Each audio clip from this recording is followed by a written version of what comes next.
Estou de volta, fui chamado para fazer uma reflexão.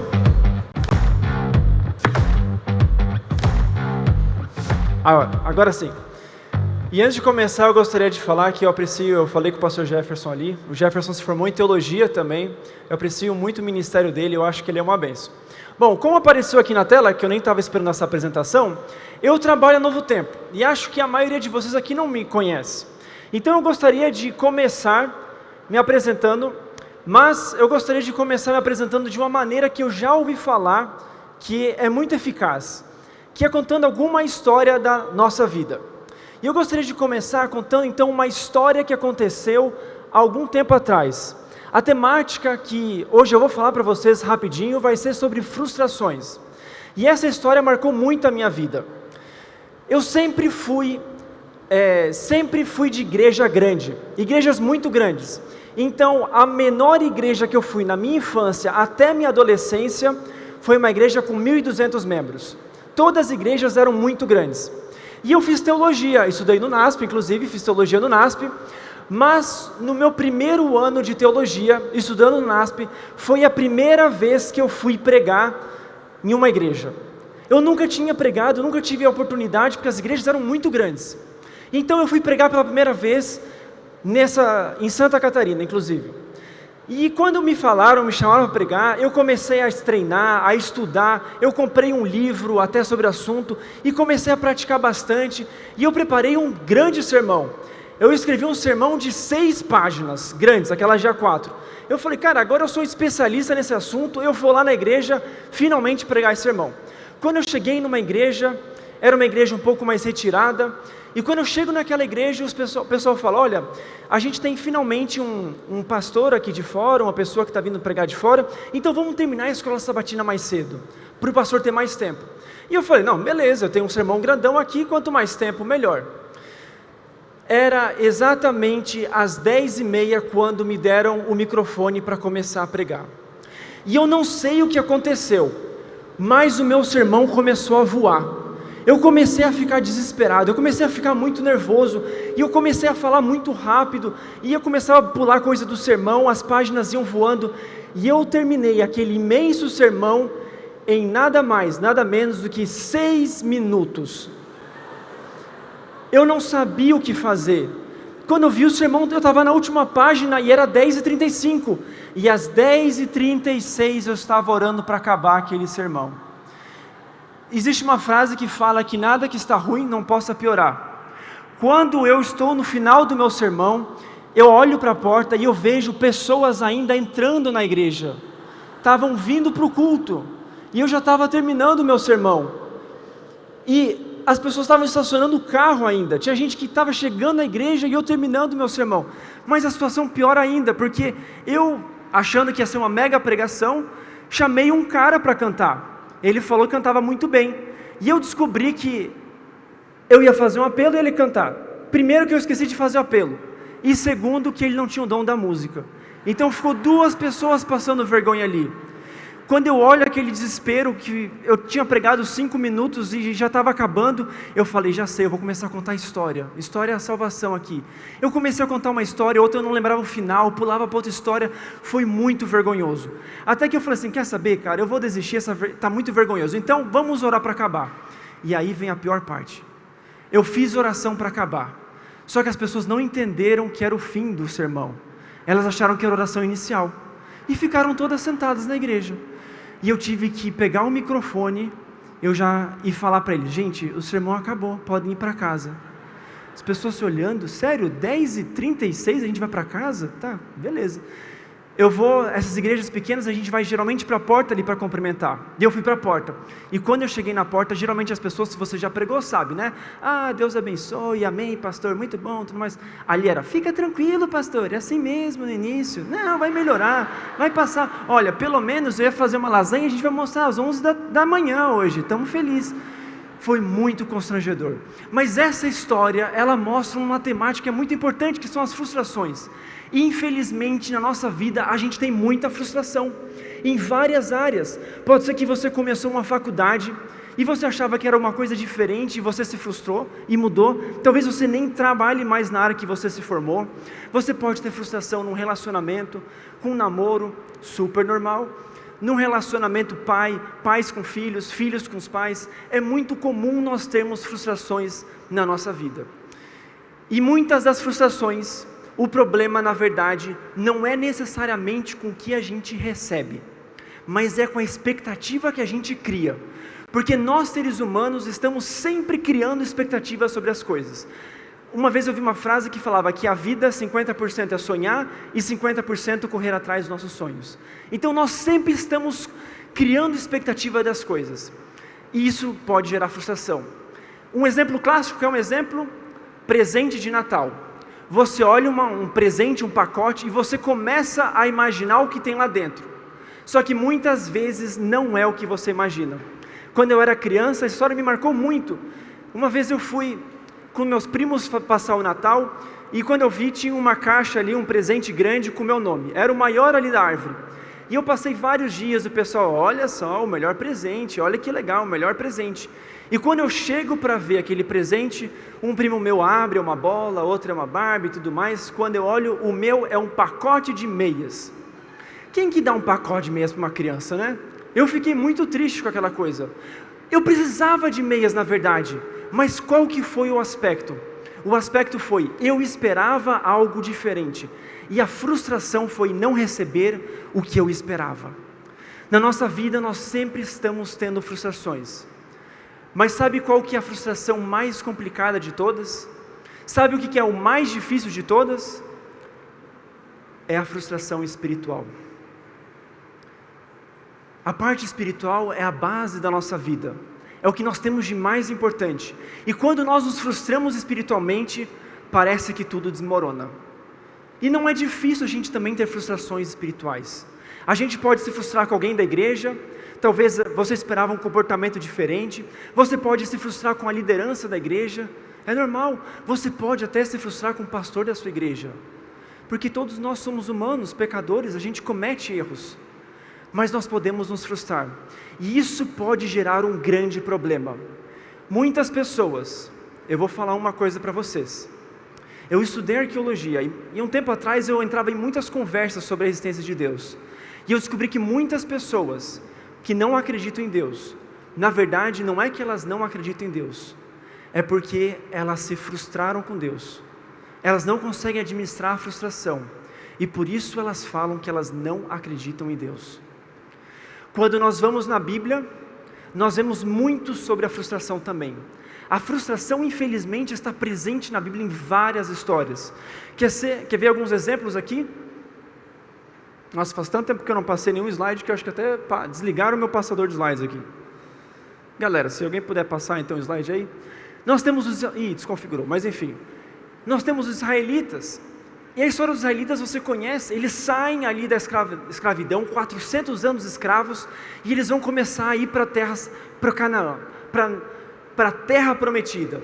Só que no meio do negócio, eles ficam tão assustados com tanto problema que está acontecendo, com tanta dificuldade que eles falam, e você consegue encontrar na sua Bíblia, inclusive em Números 11, eles falam, peraí, a vida está tão difícil aqui, que eu preferia voltar a ser escravo, eu não quero mais ficar aqui nesse lugar.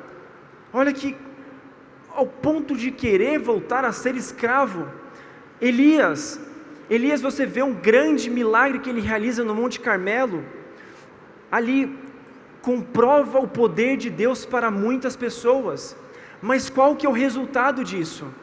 Nos capítulos seguintes você vê um Elias triste, e Deus precisa intervir porque Elias está quase pedindo a morte dele, ele também está frustrado. Mais outro exemplo, Davi, poucos homens foram tão vitoriosos na história desse mundo como Davi. Se você nunca assistiu a série até Casa de Davi, muito legal, recomendo. Tem umas partes viajadas ali, mas em geral é bem legal. Mas Davi é uma pessoa, um lutador com várias vitórias fantásticas. Mas você também tem salmos dele, vários salmos tristes, dele contando as dificuldades e frustrações da vida dele. E o que dizer também desse grupo dos discípulos? Os discípulos eram as pessoas mais próximas de Jesus, andaram 3 anos com Jesus, mas não foi só Judas, vários discípulos achavam que Jesus em algum momento se tornaria um grande líder. É por isso que eles brigam, um quer sentar na direita, outro na esquerda, porque eles acreditavam que Jesus teria poder e seria um grande imperador nesse universo. Mas o que acontece? Jesus não se torna um imperador, Jesus não se torna um rei, e isso gera uma frustração na vida deles. Repare que todas essas histórias são de pessoas na Bíblia que também passaram por algum momento de frustração. Vamos voltar para as histórias dos discípulos. Jesus então, ele morre, e até o último momento alguns achavam dos discípulos que Jesus iria voltar, dar a volta e voltaria a ser um imperador, mas isso não acontece. Mas Jesus ressuscita e depois vai para o céu, e na ascensão de Jesus, nós temos um texto bíblico aqui, que o anjo chega para os discípulos, alguns anjos, e eles falam: Galileus, por que vocês estão olhando para o céu? Este mesmo Jesus que dentre vocês foi levado ao céu, voltará da mesma forma como o viram subir. Aqueles discípulos então pensam: peraí, Jesus vai voltar em pouco tempo, a gente tem que pregar. E eles começam então a pregar muito, especialmente depois do Pentecostes. Você vê várias pregações, 3.000 pessoas, 5.000 pessoas acabam aceitando a pregação daqueles discípulos. Eles desenvolvem uma estratégia, eles falam: olha, a gente não vai sair de Jerusalém, mas a galera dos outros lugares vem nas festas, vamos ficar aqui, vamos pregar para essas pessoas, e depois quando eles saírem, a gente vai lá, e essas pessoas levam a pregação do evangelho para outros lugares. Mas isso não acontece, e eles começam a sofrer perseguição, eles começam a sofrer tortura, eles são perseguidos, e um a um eles morrem também, de maneira ruim, até que chega o maior de todos os discípulos, dos apóstolos, que é Paulo. E olha como a vida de Paulo foi muito fácil. Passa aí, que aqui não está dando. Olha esse texto de 2 Coríntios 11, que ele mesmo fala: são eles servos de Cristo? Estou fora de mim para falar desta forma, mas ainda mais, trabalhei muito mais, fui encarcerado mais vezes, fui açoitado mais severamente e exposto à morte várias vezes. 5 vezes recebi dos judeus 39 açoites, 3 vezes fui golpeado com varas, 1 vez apedrejado, 3 vezes sofri naufrágio, passei 1 noite e 1 dia exposto à fúria do mar, estive continuamente viajando de uma parte a outra, enfrentei perigos nos rios, perigos dos assaltantes, perigos dos meus compatriotas, perigos dos gentios, perigos na cidade, perigos no deserto, perigos no mar, perigos dos falsos irmãos. Trabalhei arduamente, muitas vezes fiquei sem dormir, passei fome, sede, e muitas vezes fiquei em jejum, suportei frio e nudez. Você espera que a vida do maior pregador da Bíblia seja tão difícil assim? Que ele sofra tanto, que ele passe por tantas frustrações? E Paulo também morre, e agora nós temos só um apóstolo que está vivo, que é João. E João recebe uma mensagem, e é isso que ele escreve, e ele relata o último apóstolo vivo, no último livro da Bíblia, no último capítulo, no penúltimo versículo. Ele coloca: aquele que dá testemunho dessas coisas diz: sim, venho em breve. Sim, venho em breve. Amém. Vem, Senhor Jesus. E a partir disso, várias pessoas na história do cristianismo começam a pregar esperando a volta de Jesus nos seus dias. Você tem, por exemplo, a igreja primitiva, que pregavam achando que Jesus voltaria logo. Eles inclusive não escrevem, demoram para escrever os evangelhos, porque eles achavam que não poderiam perder tempo com isso, porque Jesus voltaria muito cedo. Mas passa um tempo, e depois da igreja primitiva nós temos os mártires, pessoas que morriam nos coliseus, nesses lugares, mas porque achavam que Jesus voltaria logo, e achavam que logo já acabaria todo o sofrimento dos seres humanos. Mas vai continuando, e nós temos aqui depois os mártires, os valdenses, eram perseguidos, sofriam humilhações, mas também pregavam o evangelho, preferiam morrer do que não pregar o evangelho. Reformadores também na Idade Média, 1500, vários em países, morreram torturados, esquartejados, mas achavam que Jesus voltaria logo e por isso eles pregam. E vai continuando, os pioneiros, os missionários, todos os grupos pregaram o evangelho achando que Jesus voltaria logo. Sem dúvida alguma, para quem olha de fora, a maior frustração da história é Jesus não ter voltado ainda. Mas eu acho que nós estamos vivendo um momento diferente. Eu confio e creio, acredito muito que Jesus voltará em nossa geração, amém? Mas eu não creio isso porque simplesmente todos acreditaram. Eu creio isso por conta de um motivo que eu acho que fará diferença, que em nenhum momento da história nós tivemos, mas hoje nós temos. Nós temos uma missão, e quando a gente olha para a pregação do Evangelho, quando a gente olha para a volta de Jesus, todos os sinais parecem que já foram cumpridos, falta apenas um, o que falta está em Mateus 24:14, e este Evangelho do Reino será pregado em todo o mundo como testemunha a todas as nações, então virá o fim. O que falta? A pregação do Evangelho, só falta isso para Jesus voltar, mas esse é o mais difícil. Mas nós temos uma possibilidade que em nenhuma outra época da história nós tivemos, e é por isso que eu acredito que Jesus pode voltar muito em breve. E o que é isso que nós temos? A tecnologia e as redes sociais. Nunca na história desse universo tudo foi tão conectado, nunca foi tão fácil você ter novos conhecimentos, você estudar sobre novas coisas, você conversar com pessoas que você não conhece, nunca foi tão fácil, o mundo nunca foi tão globalizado e tão unido.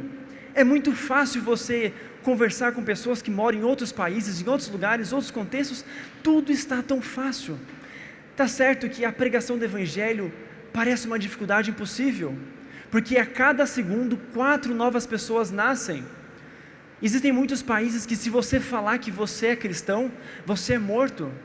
Sabe por que a esperança entrou em alguns lugares do mundo? Porque se a gente mandasse um missionário, ele corria risco de morte, e por isso a esperança teve que entrar lá. Mas agora com a tecnologia e as redes sociais, a gente pode pregar o Evangelho. Está certo que a internet é um lugar muito doido, e é por isso que a segunda foto mais curtida do mundo é a foto de um ovo, que até 3 anos atrás era a foto mais curtida do mundo, com 56 milhões de likes, a foto de um ovo. Olha que coisa bizarra. Mas ao mesmo tempo que a internet é isso, muitas pessoas estão lá, estão conectadas e carentes do amor de Jesus. Quando você olha essa casa, você sente, imagina que é a casa de algum milionário, talvez uma pessoa que mora numa casa muito boa na Suíça, mas não, isso não é a casa de um milionário. Na verdade, isso é um centro de reabilitação para viciados em TikTok. Olha que bizarro que chegou o negócio. E se você quer se matricular lá para ficar um tempo, não tem mais vagas esse ano. Tudo lotado.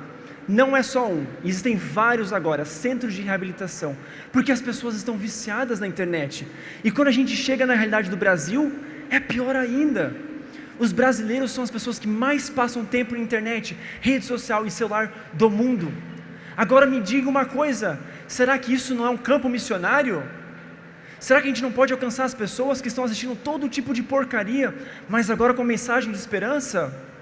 Nós não só devemos, como nós precisamos utilizar a internet na pregação do Evangelho.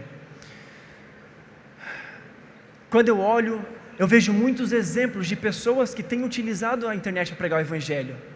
Pessoas que fazem conteúdos criativos, conteúdos para alcançar todo tipo de pessoas, jovens, idosos. Existe lugar para pregar em cada lugar na internet. Não importa seu conhecimento, sua condição financeira, não importa quanto você estudou, existe um lugar para pregar a palavra de Deus para cada pessoa. Muitas pessoas falam, quando a gente vai conversar Brasil afora, e fala: tá, mas eu não tenho conhecimento, eu não sou influenciador com vários seguidores. Mas essa é a maior realidade e a maior verdade do mundo. Você não precisa ser um criador de conteúdo para pregar no Evangelho, na internet. Você pode ser um distribuidor engajador, você pode mandar o conteúdo das outras pessoas, você pode fazer coisas simples. Você pode, por exemplo, abrir uma caixinha de oração no seu story, no seu Instagram, e falar para as pessoas: se você tem um pedido de oração, me mande uma mensagem. Ou você pode, inclusive, mandar uma mensagem para alguém que está passando por uma dificuldade, fazer uma oração com ela. A internet foi inventada, e eu creio que para ajudar a todas as pessoas que sentem vergonha de pregar o Evangelho, para pregarem de uma maneira simples. Quando a gente faz essas coisas, a gente consegue estar apressando a volta de Jesus. Voltando à temática inicial, frustração. Infelizmente hoje, eu vejo muitas pessoas, muitos amigos de ensino médio, e você também com certeza, pessoas da igreja, que infelizmente abandonaram a fé. mas eu tenho a esperança de que nós devemos utilizar as lutas, as frustrações que nós temos na nossa vida como um combustível para pregar e apressar a volta de Jesus. Falta muito pouco para Jesus voltar. E o que falta? Falta nós entendermos que só esperar a volta de Jesus e não fazermos nada é hipocrisia. É hipocrisia. E é por isso que nós devemos nos envolver na missão. Não deixe que as frustrações da sua vida façam com que você perca a esperança e a motivação de pregar o Evangelho. Justamente o contrário. A frustração que sentimos não pode ser o fim, mas ser o nosso combustível para realizar algo novo. Quando você se sentir frustrado, até com as coisas espirituais, porque isso vai acontecer, isso é parte do processo de amadurecimento espiritual. Todo mundo vai passar por frustração na vida, seja em outras coisas ou até em aspectos espirituais, todo mundo vai passar. Mas quando você passar por uma frustração, quando você sentir fraco na fé, e quando você sentir vontade inclusive de desistir, eu quero que você pense com você e fale: Senhor, por favor, utilize essa dificuldade, utilize essa incerteza que eu tenho, não para me fazer desistir, mas me carregue no colo, me ajude, me dê um espírito missionário, para que eu possa apressar a sua volta. Eu não quero viver nesse mundo com incertezas, com dificuldades, eu quero ajudar a pregar o Evangelho. Nós vamos ter aqui um batismo, um lindo batismo, que é da Dani. A Dani é uma jovem que eu conheci faz pouco tempo, e ela tem uma história muito bonita. A Dani é uma pessoa que ela começou a estudar a Bíblia pela primeira vez quando ela tinha 13 anos de idade. Ela começou a estudar com a sua tia. E a história da Dani é interessante porque ela começou a estudar, mas por alguns motivos ela teve que parar o estudo. E ela passou bastante tempo depois sem fazer um estudo. Mas ano passado, numa semana especial de jovens, aqui mesmo nessa cidade, a Dani, ela foi muito bem recepcionada por jovens que entenderam a diferença que precisam fazer. Jovens que talvez passaram por frustrações na vida, mas decidiram ser fiéis a Deus. E a Dani ficou muito impressionada com tudo que ela viu. Aquilo tocou o coração dela. E por conta daquela semana, ela decidiu que deveria voltar aos estudos bíblicos com a tia dela. Ela voltou a estudar a Bíblia. A gente tem jovens aqui dessa cidade que recepcionou a Dani? Levanta a mão, se tem alguém. A galera ali do fundo. Isso. Essas pessoas então fizeram a diferença. E ela entrou na igreja para nunca mais sair. Amém? Pessoas que aceitaram o chamado, fizeram a diferença. E depois a tia dela deu o estudo bíblico e também fez a diferença. E é por isso que a Dani está aqui para ser batizada hoje. A Dani é o maior exemplo de que se você fizer o seu trabalho para Deus, se você orar por Deus, Deus te dará resultados de pessoas que entregarão o coração a Ele por seu intermédio. Agora a Dani será batizada. Dani, eu queria te perguntar se você está feliz em ser batizada. Você aceitou vir aqui ou te colocar ali no tanque? Amém. Ela disse que sim, viu? Gente, quando olharem o batismo da Dani, eu quero que vocês pensem que nós precisamos de outras pessoas que precisam entender a mensagem de esperança. Precisam ter um Deus que vai lidar com as frustrações delas. Mas Deus está esperando por você. Nesse momento muito especial, nós teremos o batismo pelo pastor Hofni. E é por isso, Dani, que como ministro do Evangelho, para a remissão dos seus pecados, o pastor Hofni te batiza em nome do Pai, do Filho e do Espírito Santo. Amém.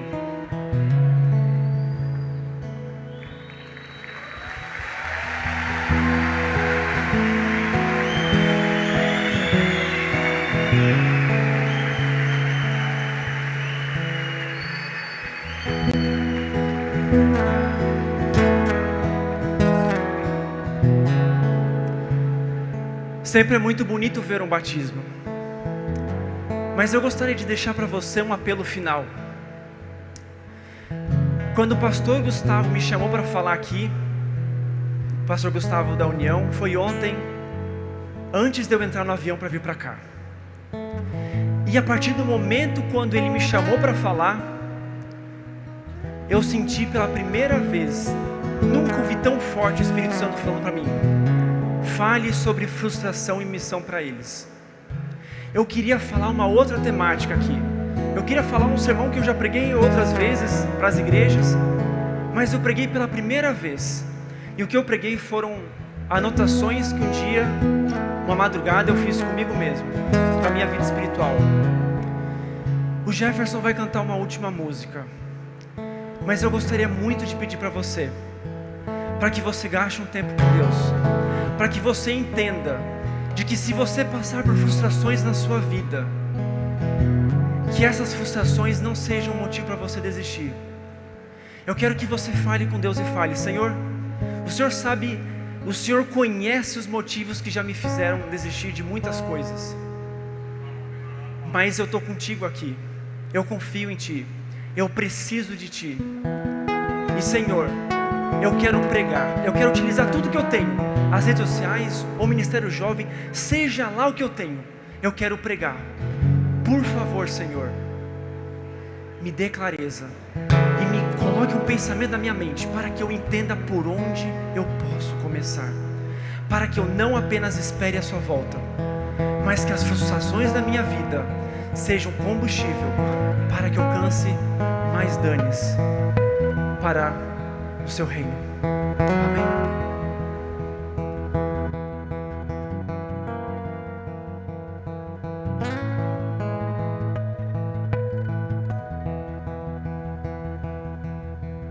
É sério, já cansei de me enganar. Sei que não vou encontrar em mim. Eu quero em teus braços me jogar. Plenitude eu sei só há em ti. Imploro, me conserta, apara as arestas, refaz em mim a imagem que perdi. Cansei de ser só de igreja, eu quero ser a igreja. Habita em mim, faz tua casa aqui. Reina, pra que enfim eu seja tudo que almejas de mim. Sim, reina, pra que o mundo veja tudo que almejas em mim.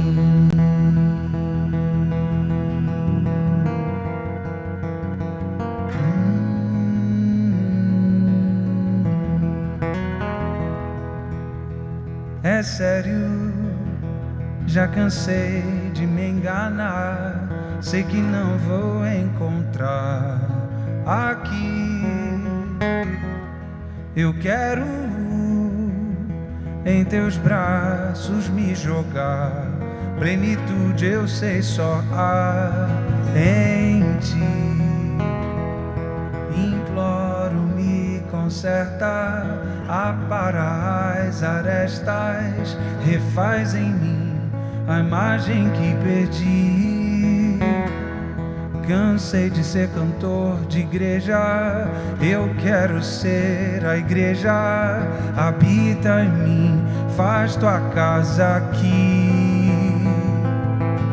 Reina, pra que enfim eu seja tudo que almejas de mim. Sim, reina, pra que o mundo veja tudo que almejas em mim. Imploro, me conserta, apara as arestas, refaz em mim a imagem que perdi. Cansei de ser de igreja, eu quero ser a igreja. Habita em mim, faz tua casa aqui. Cansei de frustrações, de prometer e não cumprir. Habita em mim, faz tua casa aqui.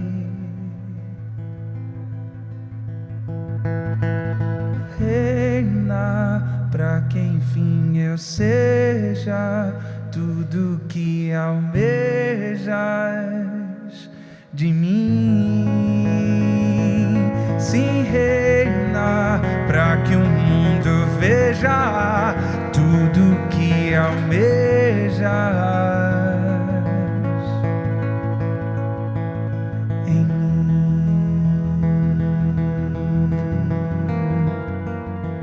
Quero ser sal da terra, luz do mundo.